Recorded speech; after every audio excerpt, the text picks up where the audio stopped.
El tema del arrepentimiento de Dios.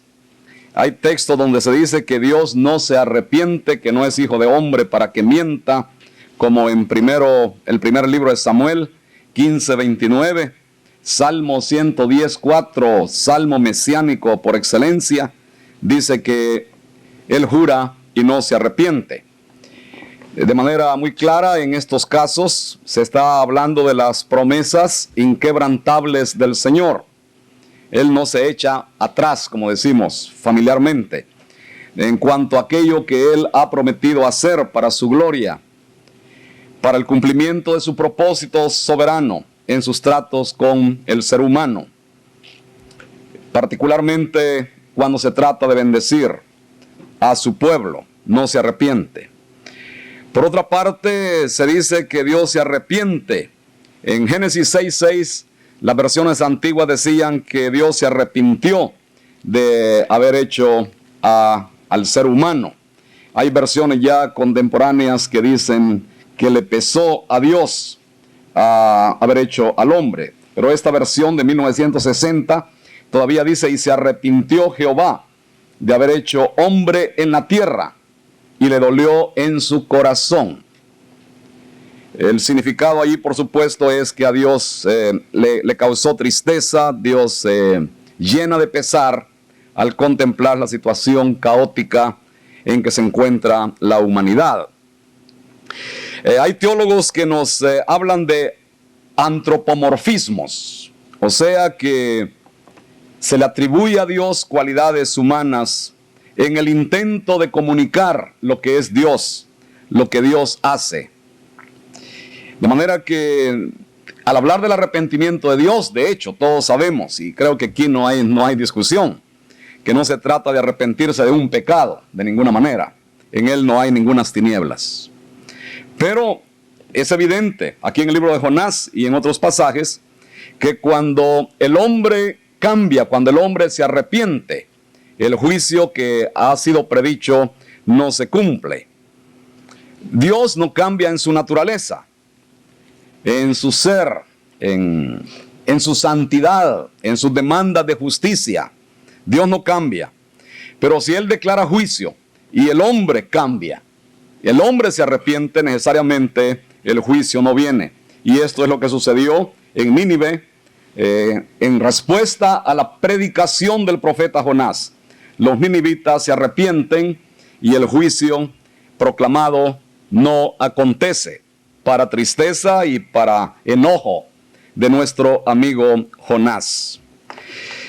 Muy bien, ahora en el capítulo 4 tenemos el relato de lo que sucede en el alma de Jonás, después de haber celebrado esa tremenda campaña de evangelización, como diríamos ahora, en la que se convierte no solo una porción de los habitantes, sino se convierten los ninivitas, incluyendo al rey. Y se declara ayuno, y aún los animales son puestos en ayuno como expresión del arrepentimiento que la nación ha experimentado.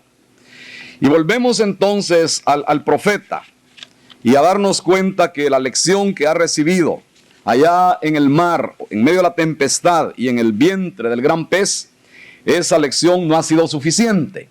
Todavía le queda algo o mucho que aprender a este siervo de Dios. Y este es uno de los énfasis que hemos dado aquí en nuestra serie, que siempre queda algo por aprender. No solo teológicamente, pues claro, teológicamente esto es profundo. Y creo que les mencioné lo que dijo ese teólogo de la antigüedad, que pretender comprender a la deidad y dominar la teología es hacer lo que hizo el niño que estaba en la playa frente al gran océano y abre un agujero en la arena y comienza a traer poquitos de agua del mar y los pone en el agujero, esperando meter todo el océano en aquel agujero. Y este teólogo nos da a entender que nuestra mente es finita, tan pequeña, frente a lo infinito.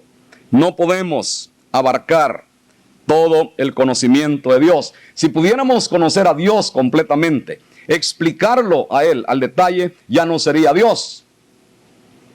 Razón tenían los teólogos reformados para hablar del Dios revelado y el Dios escondido. Dios que se revela, Dios que se autocomunica, lo suficiente para que lo conozcamos y para que nos salvemos por medio de Él, es el Dios que también se esconde. Siempre queda algo que conocer de Él. Teológicamente es mucho lo que tenemos que estudiar. Yo contaba a unos hermanos el otro día que cuando yo era profesor del Instituto Bíblico Centroamericano en Guatemala, allá por el año del Señor 1948, bueno, ya en el año 50 sí ya me permitieron enseñar algo de Biblia. Aquellos señores eran bien sabios. El primer curso que me pusieron a enseñar fue gramática castellana. Yo era estudiante. Y cuando ya me quedé como profesor, me dijeron, enseñe algo de evangelismo personal y un poquito de homilética. Ya en el tercer año de trabajo me dijeron, enseñe los libros apócrifos. Y yo pienso que aquellos hermanos dijeron, si arruinan los libros apócrifos no importa. pero si arruina un libro de la Biblia, eso sería fatal para los estudiantes, ¿verdad? Bueno, pues cuando ya me metí en Biblia, empecé a enseñar doctrina, pues llegamos un día al asunto de la Trinidad y un estudiante me preguntó acerca de la Trinidad y empezó el lío ahí en la clase, como decimos en Guatemala, un gran lío. Preguntas sobre preguntas y yo que me hacía los quites como un torero ahí, pero no había manera y los estudiantes no quedaban satisfechos. Al fin les dije, oigan hermanos y hermanas, esto es tan profundo y esto es tan difícil que yo les aseguro una cosa, que aunque el Señor me permitiera ir a un buen seminario en el exterior y tener buenos profesores bien entrenados, yo estoy seguro que después de unos años volvería aquí con el mismo problema. Lo que no imaginaba era que en verdad el Señor me iba a permitir salir del país, ir a estudiar años, un total de 9 años, y regresar a la misma institución a seguir enseñando y volver a temas como el de la Trinidad y tener que decir a los estudiantes, no se puede, hay problema, todavía no lo sé. Y no lo voy a saber hasta que llegue a la presencia del Señor. Y un día dije a los estudiantes, cuando lleguemos a los corredores celestiales, yo voy a buscar a San Pablo. Y le voy a decir, Pablo, explícame ahora eso, de Romanos 9-11. Y me dice un estudiante, jocoso, salvadoreño para mayores señas. Me dice, hermano Núñez, este Pablo lo que le va a decir es, oh profundidad del conocimiento de Dios. Cuán inescrutables son sus caminos. Eso le va a decir San Pablo. Yo no aguantaba la risa en la clase. Y ya casi no podía seguir enseñando. Fue muy oportuno el joven, ¿verdad? Pero en realidad tenía algo de razón mucha razón. Porque aún en el cielo tenemos que seguir conociendo al Señor. Es el ser infinito. Y nosotros los seres finitos. Pero dejemos a un lado eso de lo teológico. Tenemos mucho que aprender en cuanto a nuestra propia vida, en cuanto a nuestro ministerio. Uno puede decir, ya tengo tantas décadas de servir al Señor, ya las tengo todas conmigo. No las tenemos todas con nosotros. Es como, en cierto modo, como eso de viajar, que uno puede viajar mucho y creer que ya sabe viajar.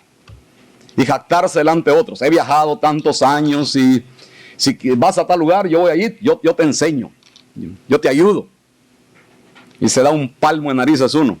Cuando llega a una frontera, a un aeropuerto, y le salen con nuevos requisitos. Yo he llegado a la conclusión que no sé viajar todavía. Y que mucho menos sé todo lo que debiera saber, todo lo que pudiera saber, en cuanto al ministerio cristiano. Y en cuanto a mi propia vida. Esta es una escuela, dije aquel día, de la cual nunca nos graduamos mientras estemos peregrinando en esta tierra. Y ahí está nuestro amigo Jonás, en el capítulo 4. Otra vez Jonás lleno de problemas. Jonás está enfermo, espiritualmente hablando. Y la última vez que les pongo esta gráfica aquí, ¿verdad? Muy bien. Empezó ahí arriba comisión, en comunión con el Señor, se va abajo en la desobediencia, desciende, sube, dijimos por medio de la oración, en alas de la oración, restaurado por la misericordia de Dios, perdonado, comisionado de nuevo, triunfante, predicando en la ciudad de Nínive, pero viene para abajo otra vez, quejas, desciende en su egoísmo. Ese es el cuadro que tenemos de Jonás aquí en el capítulo 4.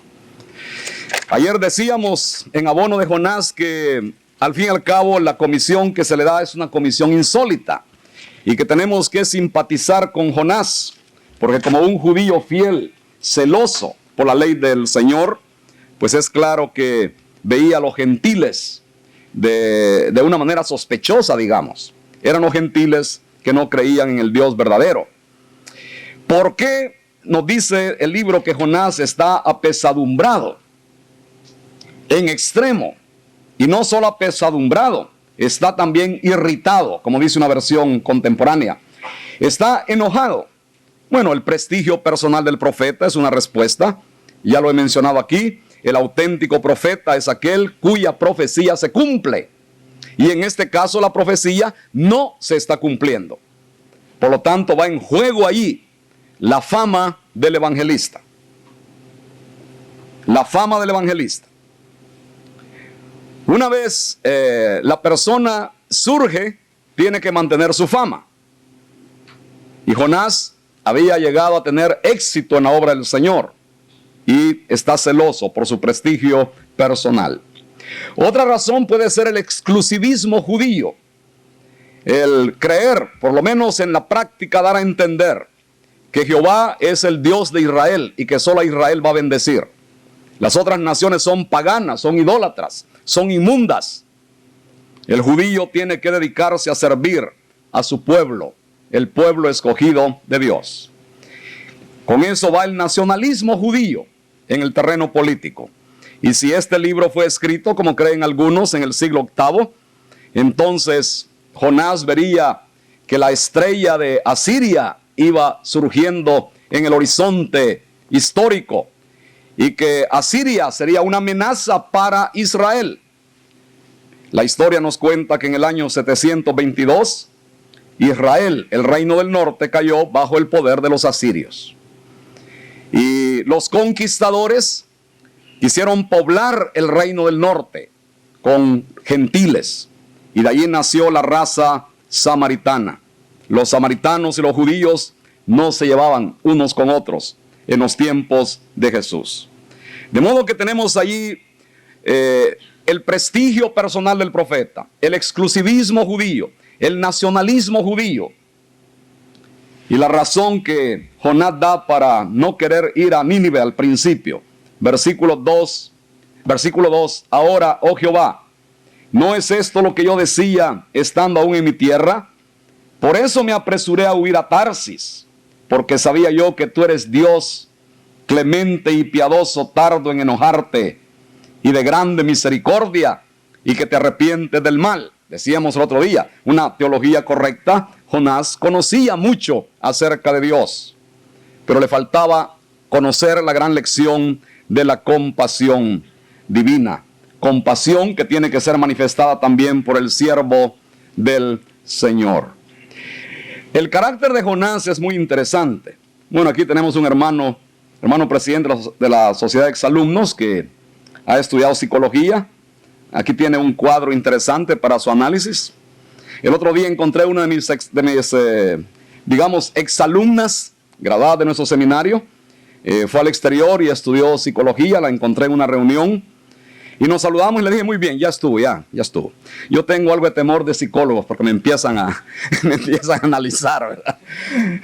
Pero es una ciencia que necesitamos, especialmente en el ministerio. Necesitamos más psicología para la tarea de aconsejar. Y yo animo a los estudiantes en Guatemala y animo a los estudiantes aquí que en lo que puedan estudien también psicología, porque es una ciencia que puede ser muy valiosa. Si se hace la integración de vida entre psicología y teología para el ministerio cristiano, porque también es posible que no se haga esa integración y que la psicología, lejos de ser una ayuda, pueda ser un tropiezo en la tarea de aconsejar.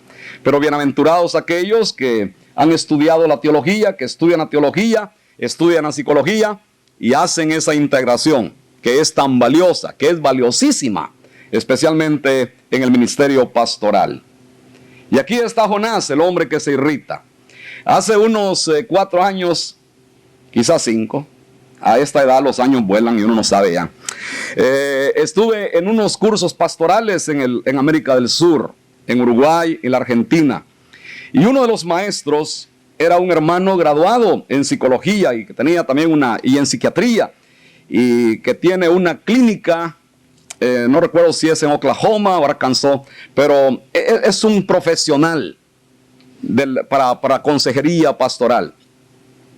Y este hermano, muy amado, un carácter bellísimo, un hermano de una iglesia, de una denominación, que tiene por supuesto una teología con la cual este servidor no coincide del todo. Él está en la línea arminiana, este servidor está en la línea calvinista, hablando así en términos generales. Porque cuando ya llegamos a los 5 puntos de Calvino, empezamos a preguntar, ¿tú eres calvinista de cuántos puntos? ¿Eres de 5, eres de 3, eres de 2, eres de 1? Y se hace un gran enredo ahí, ¿verdad? Bueno, digamos que soy calvinista, punto. y el hermano es arminiano. Hermano norteamericano, profesional, bien educado y un hombre espiritual, un hombre piadoso, con un carácter dulcísimo. Me habían dicho los organizadores del seminario, usted va a encontrar a ese hermano en Miami o lo encuentra en Sao Paulo. No lo encontré en Miami y yo tenía el nombre, pero no tenía señas. Al llegar a Sao Paulo, unos 500, 600 pasajeros, una gran sala. Yo no sé, allí me sentí guiado. Si fuera de aquellos que dicen que tienen línea directa con el Señor, línea roja, yo diría que el Señor me guió, pero la verdad es que en la providencia de Dios, creo yo, vi a ese señor sentado ahí y me fui a él. ¿Usted es el doctor fulano? Sí, dice, yo soy.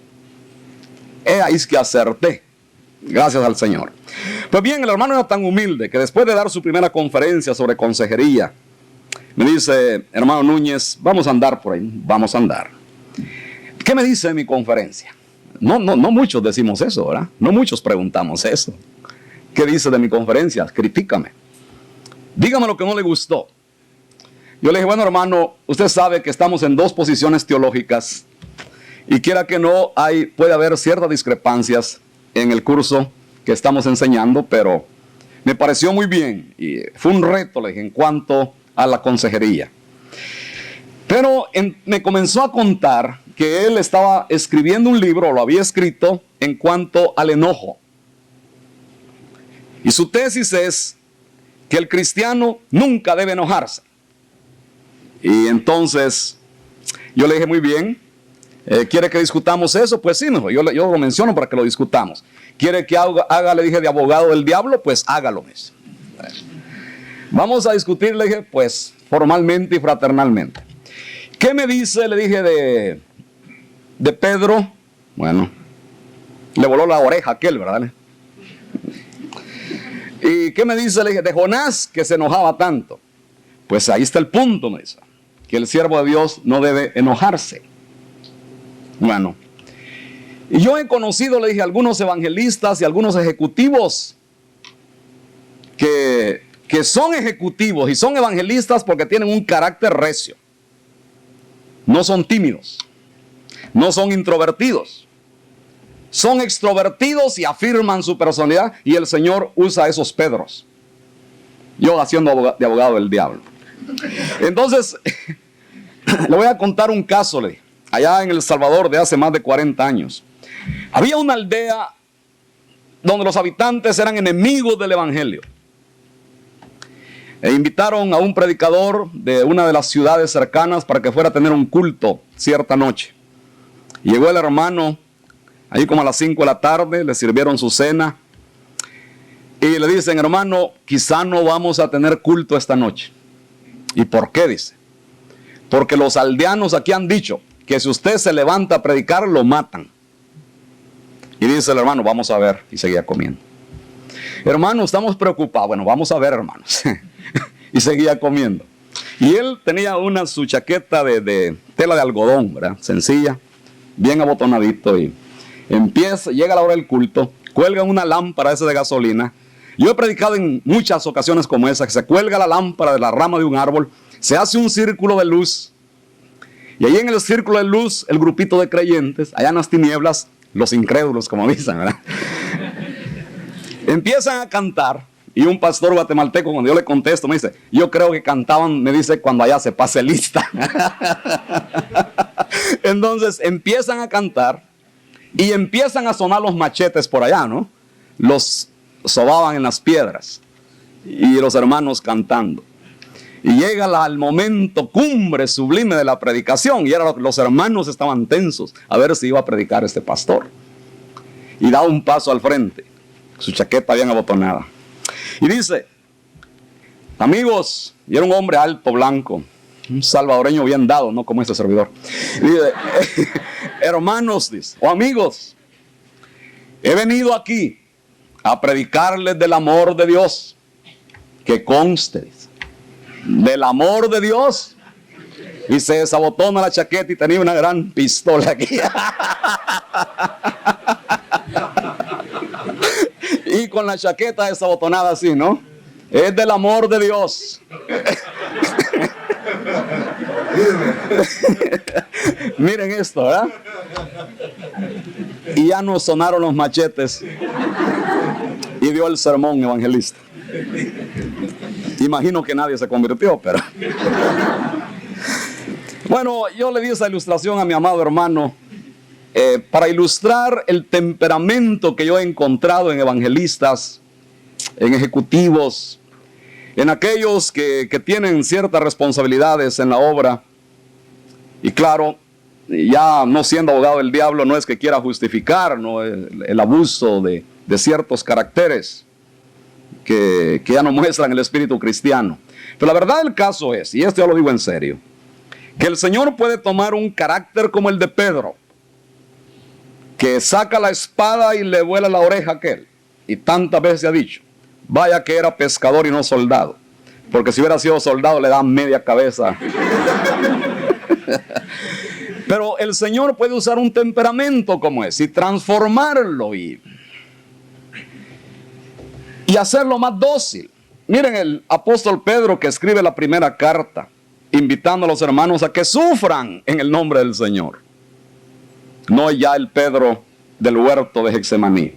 Y el Señor puede usar un carácter como el de Jonás, un carácter violento. La lástima es cuando alguien que es siervo de Dios no da señales de control, no da señales de progreso en cuanto al control propio.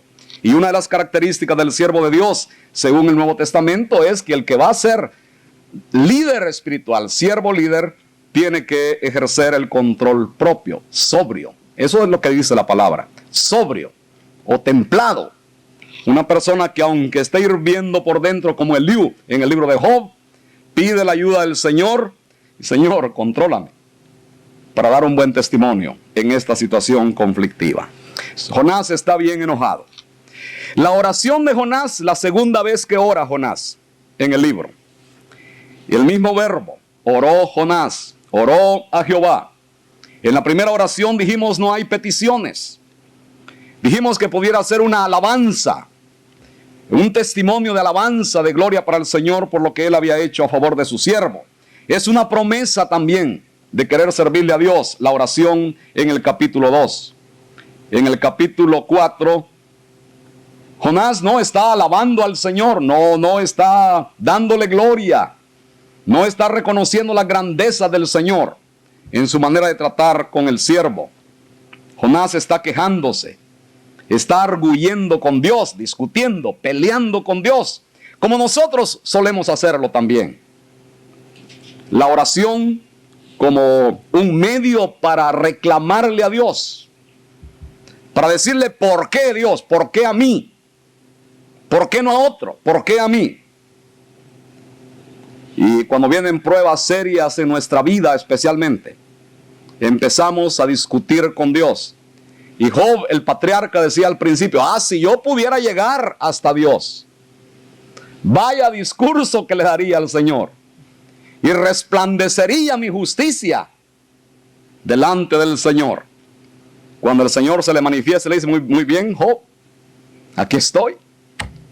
Ah, Señor, de oídas te había oído, mas ahora mis ojos te ven. Y se humilla hasta el polvo. Job, el patriarca piadoso. Pero nosotros en nuestro tiempo somos así. Al vernos confrontados por un problema, le decimos a Dios, bueno, Señor, ¿y por qué? Y se nos enseña que debemos preguntar también ¿para qué? Muy bien. Pero del para qué hay que pasar al cómo, Señor, puedo regocijarme en medio de esta prueba. Esa ya es otra etapa. Cuando me dice el médico, pues definitivamente su esposa tiene un tumor maligno. Y yo veo que el mundo da vueltas así. Y salgo con mi hijo y ya viene la primera pregunta. ¿Y por qué, Señor? Si estamos sirviéndote, somos tus siervos, ¿por qué? Y entonces recuerdo las clases de teología. Debemos preguntar ¿para qué? ¿Cuál es el propósito que tienes en permitir esta situación en nuestra vida? Pero luego pienso, no es solamente para qué, no es solamente averiguar el propósito de Dios. Hay que llegar a la etapa de darle gracias al Señor. De lo que dice Santiago, que en medio de las pruebas tengamos el gozo. Pero para tener ese gozo es necesario demandar la sabiduría de Dios. A veces predicamos a los estudiantes, no puedes ganar ni siquiera 70 en el curso, pídele sabiduría a Dios. Bueno, está bien, eso es correcto. Pero el texto en su contexto, en Santiago capítulo 1, lo que dice es que pidamos sabiduría a Dios para regocijarnos en medio de las pruebas, para crecer, para madurar en la vida cristiana a través de las pruebas que Él permite en nuestra vida. Jonás está peleando por Dios y aquí sí hay una petición. Noten bien, porque sabía yo que tú eres Dios clemente y piadoso, tardo en enojarte y de grande misericordia y que te arrepientes del mal. Ahora pues, oh Jehová, te ruego que me quites la vida, porque mejor me es la muerte que la vida. Un hombre tan enérgico, tan viril,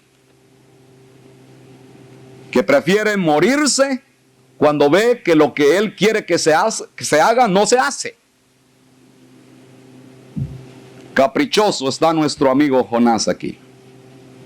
Y Jehová le dijo, ¿haces tú bien en enojarte tanto?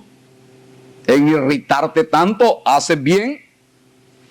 Y según el relato aquí, Jonás no le contesta. No se establece el diálogo entre Jonás y Dios.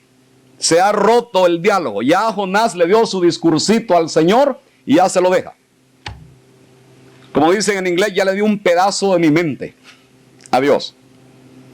Y ahí lo deja. Y cuando el Señor le pregunta, Jonás no responde. Y ahí comienza otra vez el proceso disciplinario. El Señor haciendo todos los preparativos para seguir la educación de su siervo.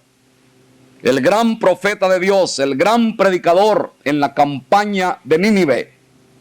Campaña que merecía todas las cámaras de televisión y la presencia de todos los reporteros del mundo para fotografiar al rey, especialmente que se levanta del trono y se siente en saco y ceniza en señal de arrepentimiento. Pero ese mismo profeta necesita ser educado. Necesita otra lección. Y el Señor prepara. Ya mencioné que algunos expositores dicen que preparar es la palabra clave del libro de Jonás. Y preparó Jehová Dios una calabacera, un árbol de ricino, dicen unas versiones más modernas.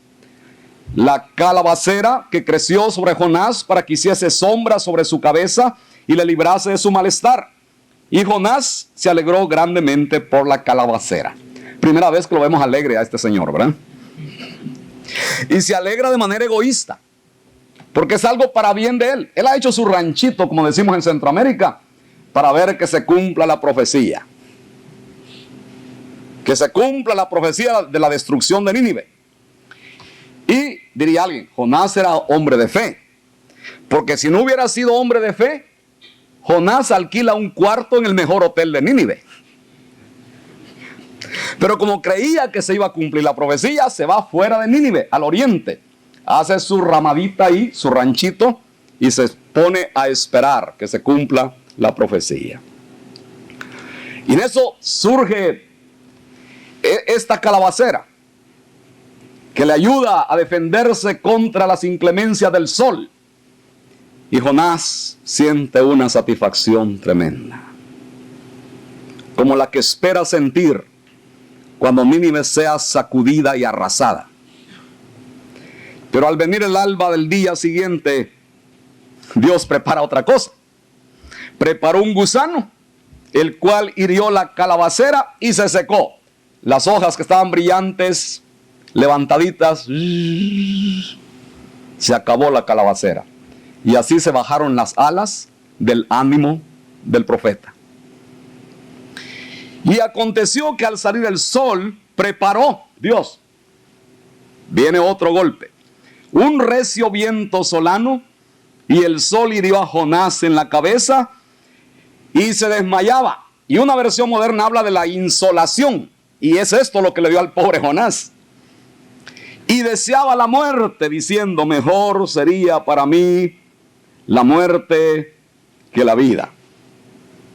Pues este señor sí que quiere morirse.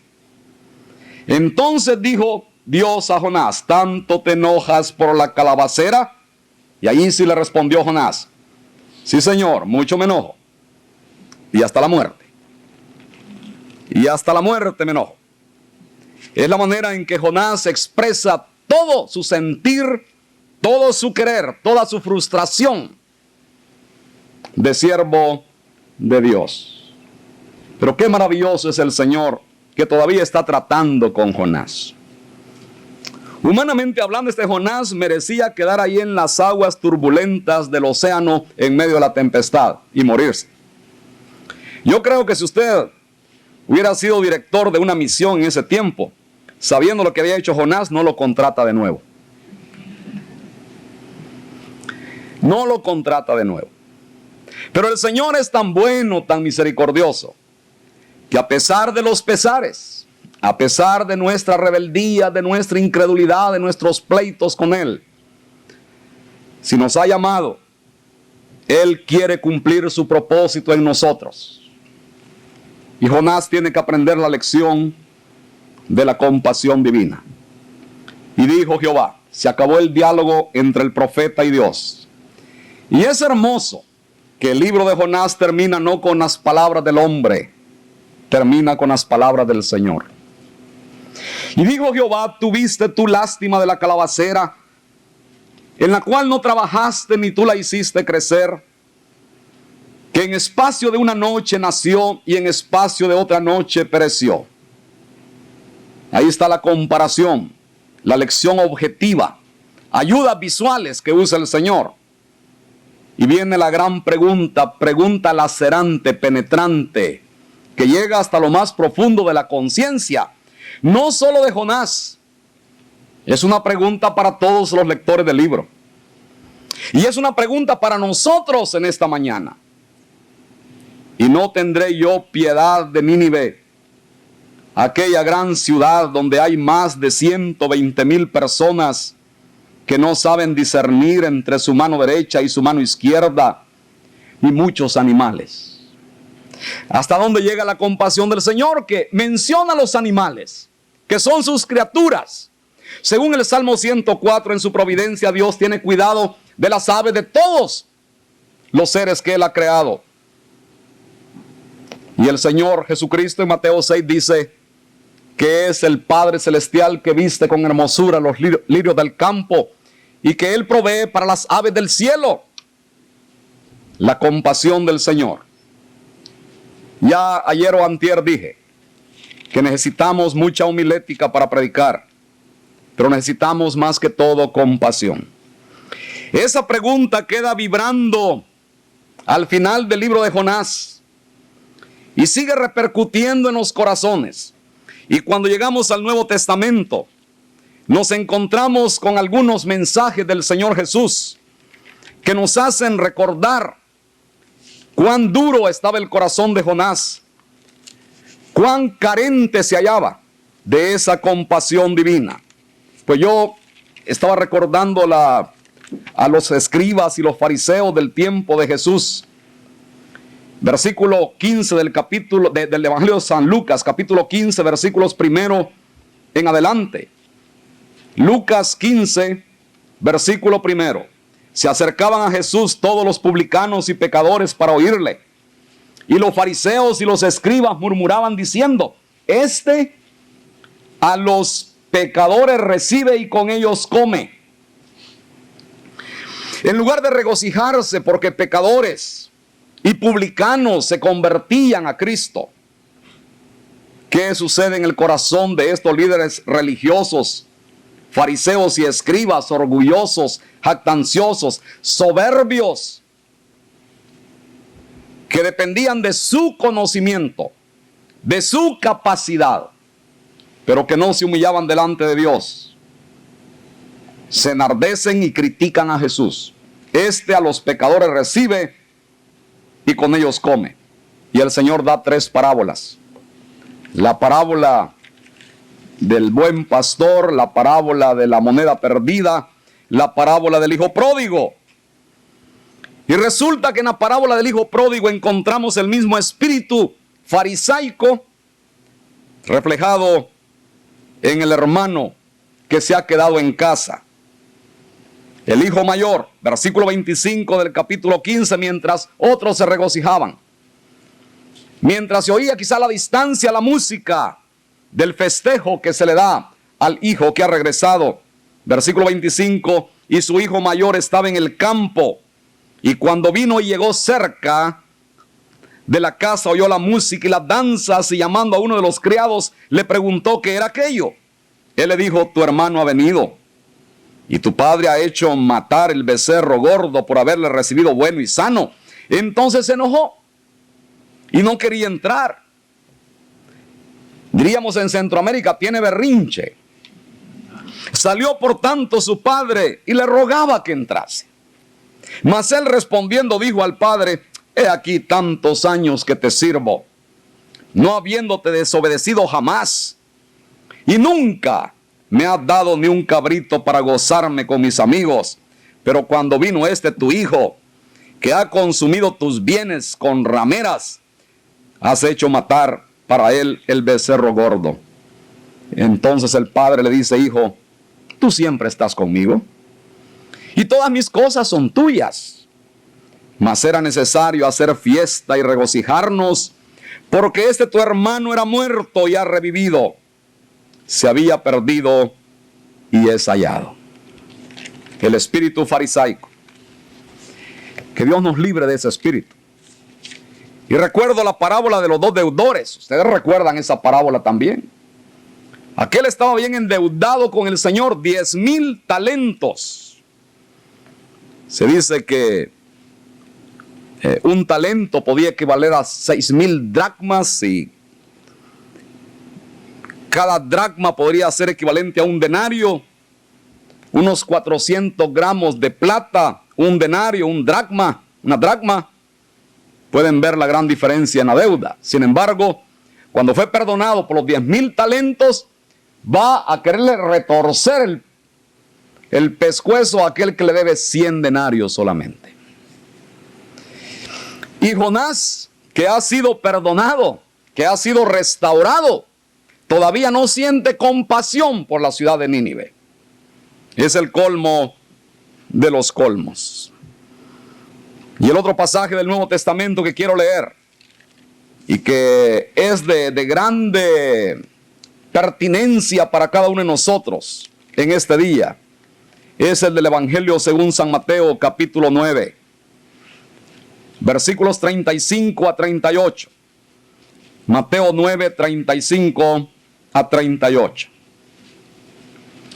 Recorría Jesús todas las ciudades y aldeas, enseñando en las sinagogas de ellos y predicando el evangelio del reino y sanando toda enfermedad y toda dolencia en el pueblo. Esa es la obra misionera de Cristo, esa es su estrategia, esa es su metodología misionera. Ir donde está la gente, recorrer las ciudades, los pueblos y aldeas, enseñar en las sinagogas, proclamar en público el evangelio del reino, sanar toda enfermedad y toda dolencia en el pueblo, mostrar su misericordia. A mí me enseñaron hace más de 40 años que los milagros de Jesús eran credenciales de que Él es el Mesías. Es cierto, es una gran verdad.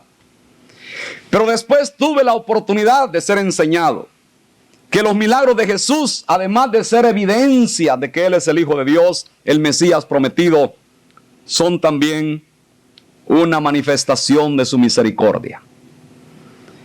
Y que todos sus milagros son para beneficio de los seres humanos. El milagro de la higuera seca es la excepción cuando se trata de diferenciar entre un milagro de beneficio y uno que trae destrucción. Pero tratando con los seres humanos, Jesús hace milagros para bien de ellos. No solo para decirles, vean, yo soy el Mesías. Credencial número uno, mi genealogía. Credencial número 2, mi carácter. Credencial número 3, mi enseñanza. Credencial número 4, mi poder, los milagros que hago. No estoy negando que esas sean credenciales. No lo niego. Pero cuando Él hace milagros, lo hace también movido a compasión. Llora ante la tumba de Lázaro. Se conmueve ante las lágrimas de la viuda de Naín. Y cuando enseñemos los milagros de Jesús, pensemos en esa dimensión, la dimensión que incluye su misericordia. Y sanando toda enfermedad y toda dolencia en el pueblo. Y al ver las multitudes tuvo compasión de ellas, porque estaban desamparadas y dispersas como ovejas que no tienen pastor. Yo he dicho, Jesús ve a las multitudes y no las ve como turista. No tiene una cámara de aquellas con un lente de este largo para fotografiar a las multitudes en México, Distrito Federal, en Guadalajara, en Lima, Sao Paulo, Buenos Aires. Y decir, miren las multitudes que yo vi después de la cena con los amigos. Jesús no vio a las multitudes como hombre de negocios. Y no estoy diciendo que sea malo ser turista o que sea malo ser hombre de negocios. Solo estoy contrastando la manera en que Jesús ve a las multitudes. Claro, el hombre de negocios dice, ¿cuánta gente aquí? Puedo poner una sucursal de mi negocio en esta ciudad y puedo hacer negocio, y busca estadísticas, busca un análisis sociológico de la sociedad en esa ciudad, ve que hay más o menos tantos en clase media que pueden comprar el producto y dice, pongo una sucursal aquí. El sociólogo ve las multitudes y le fascina aquello. Y puede hacer un análisis sociológico de aquella ciudad, de aquella gran urbe. El político ya no se diga. Agua se le hace la boca pensando en los votos que puede lograr en aquella multitud. Mirar a las multitudes como un político. Y saben, nosotros los religiosos podemos ver a las multitudes con una motivación que no es la que debemos tener como siervo de Dios. ¿Qué multitudes para levantar aquí una iglesia y ser pastor de una iglesia que tenga por lo menos 500 personas? O 1000. Mejor si tenemos 5000. Leí un artículo muy interesante escrito por un pastor norteamericano en una revista dedicada a pastores. Y dice, colegas, volvamos a ser pastores.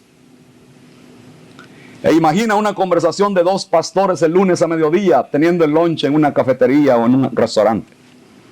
Oye, dime, ¿cuántos tuviste ayer en la mañana? Pues 800, sí. ¿Y cuántos tienes en tu staff? Tantos. ¿Y cuánto es la propiedad? ¿Qué dimensión? ¿Qué superficie? ¿Cuántos edificios? ¿Y tienes programa misionero? Pues sí. ¿Cuántos misioneros? Pues tenemos 20. Nosotros tenemos 25. ¿Y dónde tienen los misioneros? Nosotros tenemos alrededor del mundo. Pues nosotros solo hemos cubierto México. Ahí pasan el río. Y dice este pastor, volvamos a ser pastores. Nos estamos volviendo ejecutivos. Nos estamos volviendo empresarios.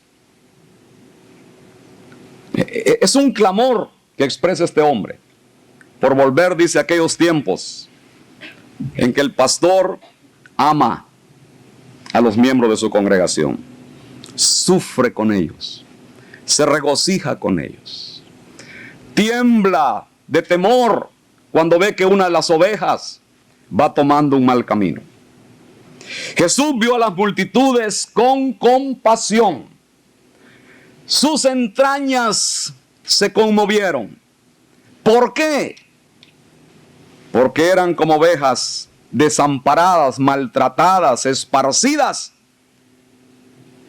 como ovejas que no tenían pastor. Yo he dicho también, tenían líderes religiosos. Tenían escribas que conocían prácticamente de memoria el Antiguo Testamento de tanto copiarlo.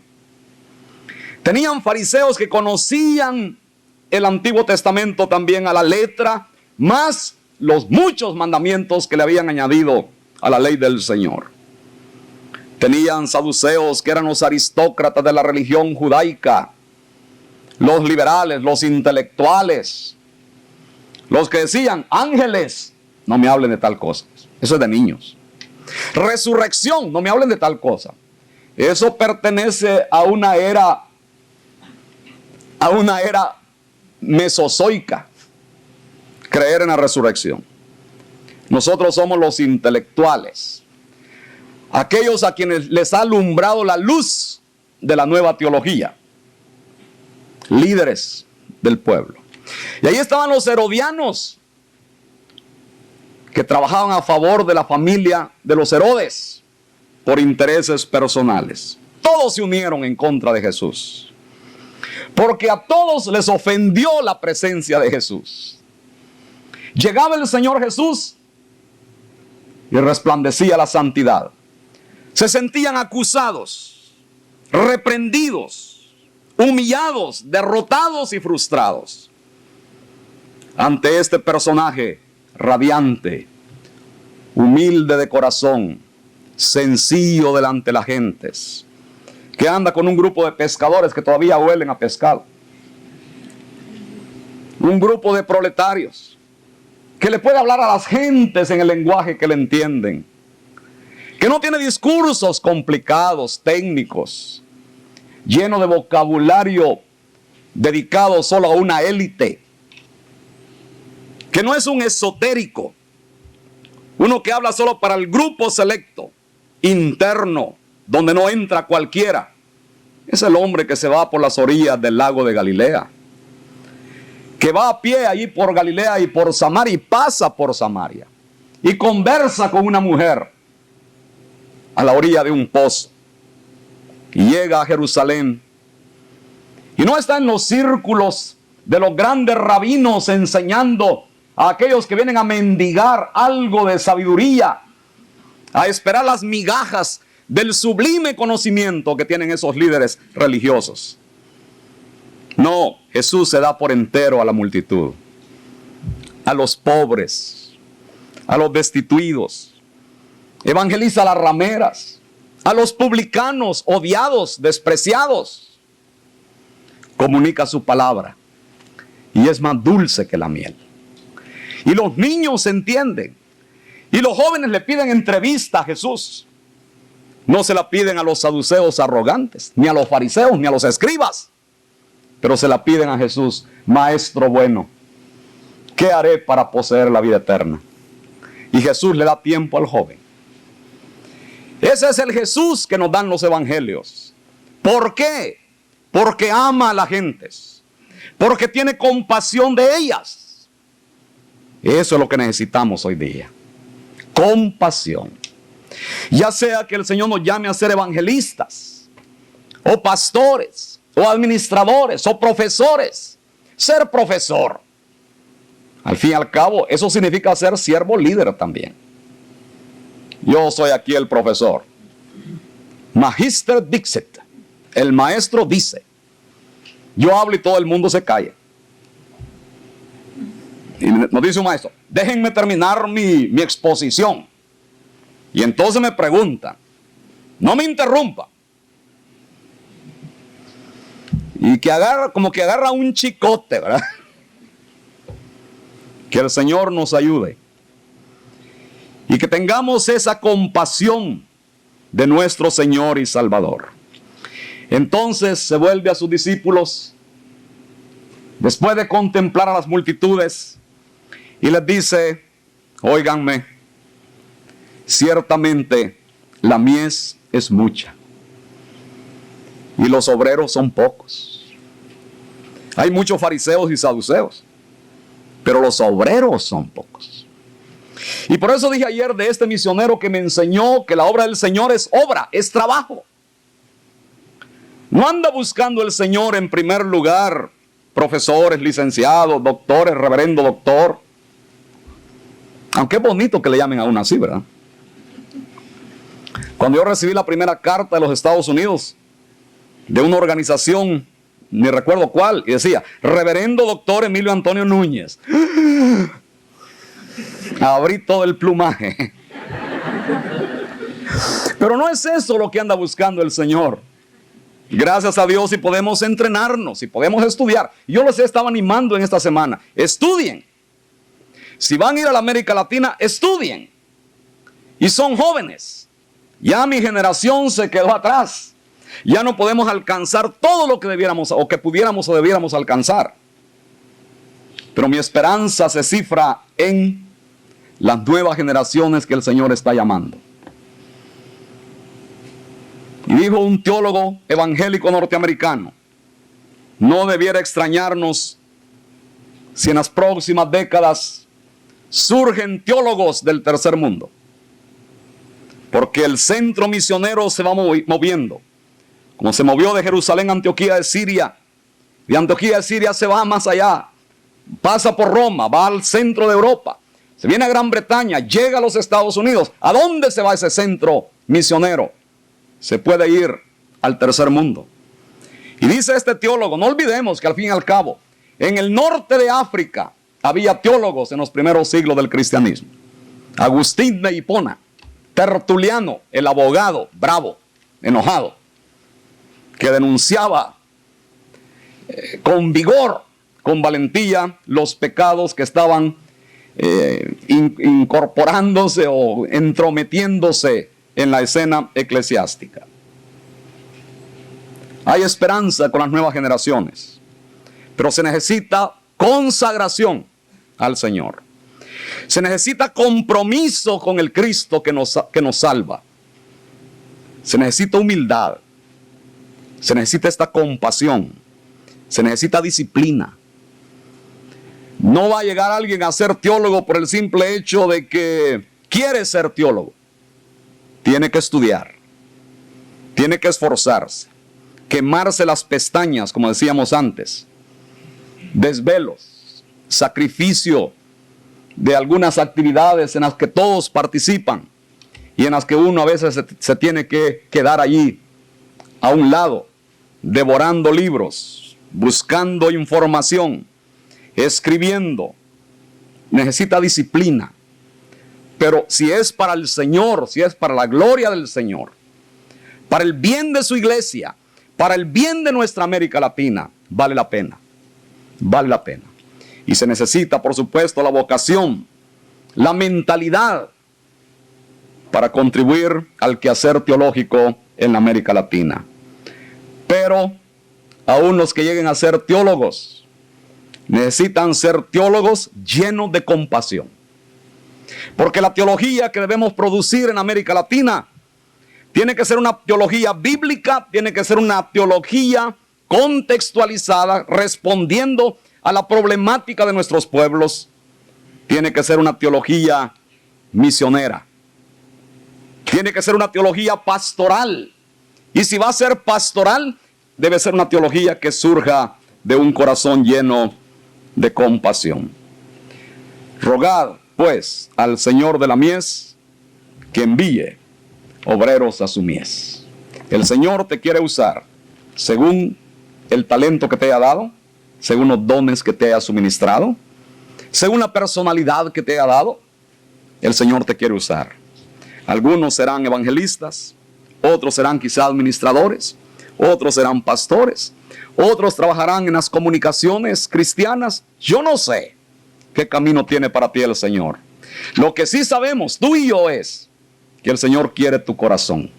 Dame, hijo mío, tu corazón.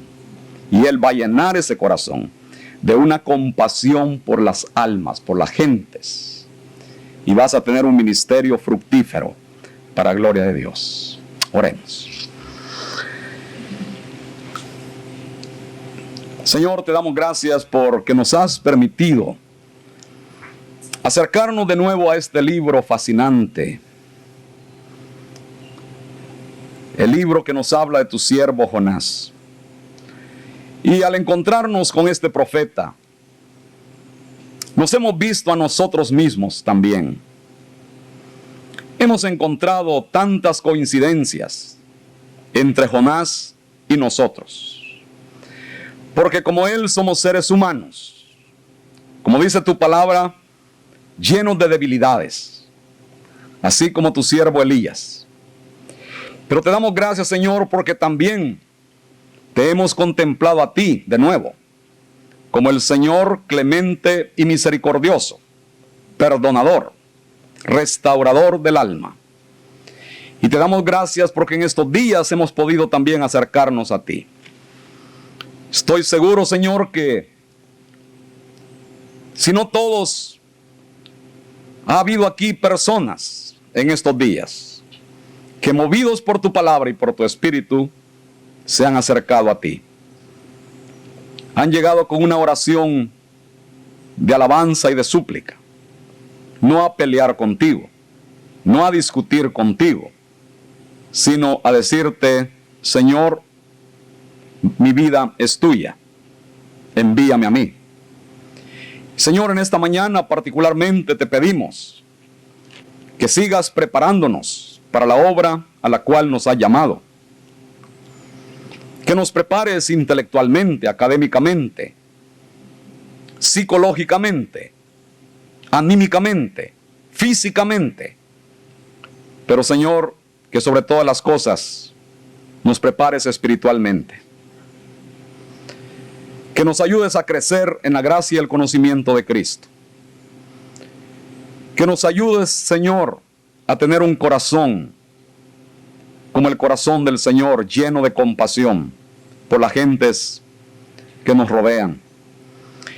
Y en este momento, Señor, yo te suplico una vez más por los pueblos latinoamericanos, por tu iglesia en aquellos países, unos más conturbados que otros, unos sufriendo hondas crisis económicas, unos más que otros empobrecidos, destituidos de aquello que es vital para millones y millones de personas. Señor, oro con mis hermanas y hermanos por esos pueblos tan necesitados de ti. Pueblos que también, Señor, se ven bombardeados por ideologías extrañas, por caminos políticos que pueden llevar al pueblo a una mayor esclavitud.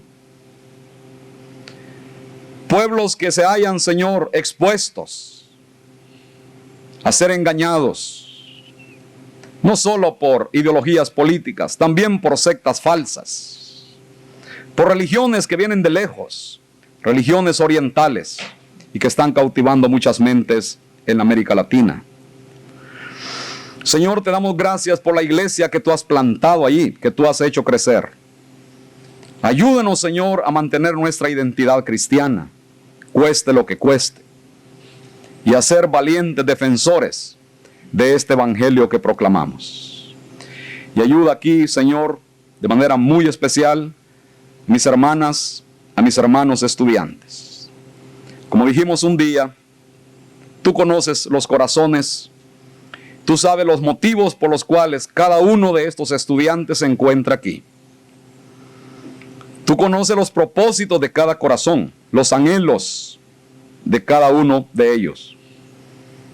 Te suplico que los bendigas. Y aquellos que tienen una certeza de tu vocación,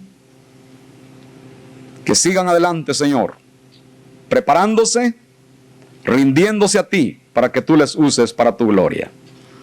Y si hubiera aquí todavía en esta mañana alguna hermana, algún hermano que están inscritos aquí, pero que todavía no se han encontrado a sí mismos, te pido, Señor, que la palabra presentada en esta semana pueda ser usada por tu Espíritu para ayudarles. Y que surja de esos corazones una nota de gratitud, de gozo y de alabanza, porque pueden decir hoy que ya están ciertos de lo que deben hacer con su vida para tu gloria. Y bendícenos a nosotros, Señor, que somos profesores, somos predicadores, pastores, profesionales, a todos los que estamos aquí en esta sala, Señor, que seamos fieles a la vocación que nos has dado en la vida, cualquiera que ésta sea. Que vivamos esta vida para ti, poniendo las cosas primeras primero, para gloria tuya. Oramos en el nombre precioso de nuestro Señor y Salvador Jesucristo. Amén.